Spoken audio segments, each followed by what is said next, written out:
الحمد لله وكفى والسلام على عباد الذين اصطفى أما بعد فأعوذ بالله من الشيطان الرجيم بسم الله الرحمن الرحيم الذين آتيناهم الكتاب يتلونه حق تلاوته أولئك يؤمنون به ومن يكفر به فأولئك هم الخاسرون صدق الله العظيم.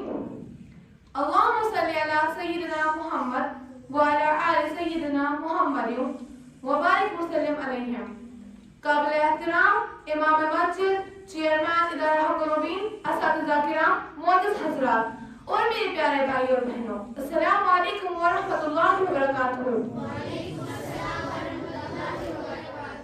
یہ جو میں نے آپ سب کے سامنے سورہ بقرہ کی آیت نمبر 121 بیان کی ہے، اس کا مفہوم یہ ہے: جن کو ہم نے کتاب دی ہے وہ اسے پڑھتے ہیں جیسا حق ہے پڑھنے کا، یہی لوگ ایمان والے ہیں، اور جن لوگوں نے کتاب پر ایمان نہیں لایا وہ خسارے میں پڑ گئے. اس آیت میں کتاب سے مراد تورات ہے، مگر ظاہر ہے کہ تورات کی جو پڑھنے کی تعریف کی گئی ہے اس وجہ سے کہ وہ اللہ تعالیٰ کی کتاب ہے، چونکہ قرآن پاک اللہ تعالیٰ کی کتابوں میں سے سب سے بڑھ کر کتاب ہے، اور اس لیے اس کا پڑھنا اور بھی زیادہ قابل تعریف کیوں ہوگا. قرآن پاک کا پڑھنا بغیر اس کے استاد سے سیکھے اور اسے پڑھے ہو نہیں سکتا، لہذا سیکھنا بھی ضروری ہوا. اللہ پاک کا کلام پڑھنا تو ایسا ہے جس سے اللہ پاک سے باتیں کرنا، تو پھر ہم کیسے ہو سکتے کہ ان سے کلام کر سکے. دنیا کے ذرے ذرے سے بادشاہوں کے دربار کی حاضری کے لیے لوگ کتنی کوششیں کرتے ہیں. جب کہیں کسی کو سلام کرنے کا موقع ملتا ہے اور جس کو بھی سلام کرنے کا موقع مل گیا اور ایک دو باتیں کرنی نصیب بھی ہو گئی تو وہ اپنے آپ کو کیا سمجھنے لگتا ہے اور تمام ملک میں سے کیا کچھ تعریف ہو جاتی ہے. جب دنیا کے بادشاہوں سے باتیں کرنے کی یہ عزت ہے تو سب سے بڑے بادشاہ سے کلام کرنے کی کیا کچھ قدر ہونی چاہیے. اللہ تعالیٰ کی رحمت ہے کہ انہوں نے ہمارے ہاتھوں میں اپنی کتاب دے دی اور عام طور پر اجازت دی جس وقت جی چاہے ہم سے باتیں کرو، پھر اجازت ہی نہیں بلکہ بندوں کو حکم بھی کر دیا کہ ہم سے باتیں کرو. اب ہم بندے اپنی ذلت اور اللہ تعالیٰ کی عزت کو نگاہوں کے سامنے رکھ کر خیال کریں کہ ان باتوں کی تاکید کرنا صرف ان کا ہی فضل و کرم نہیں تو اور کیا ہے. ام المومنین حضرت عائشہ رضی اللہ عنہا روایت کرتی ہے کہ رسول صلی اللہ علیہ وسلم نے فرمایا: الماہر بالقرآن ما استفرد الکرام البررہ، اور جو قرآن پڑھنے میں ماہر ہو قیامت کے دن وہ اللہ تعالیٰ کی معظم اور مکرم فرشتوں میں ہوگا.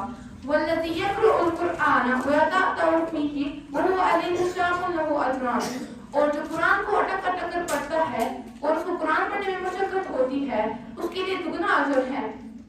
رسول صلی اللہ علیہ وسلم فرماتے ہیں قرآن شریف کے ہر روز پڑھنے پر 10 نیکیاں ملتی ہیں، اور دوسری حدیث شریف میں بیان کرتے ہیں کہ اللہ تعالیٰ جس سے نبی صلی اللہ علیہ وسلم کی قرآن پڑھنے کو کان لگا کر سنتے تھے جبکہ وہ خوش آواز سے پڑھتے تھے. اس سے معلوم ہوا کہ قرآن شریف پڑھتے وقت اللہ تعالیٰ بندے کی طرف توجہ کرتے ہیں.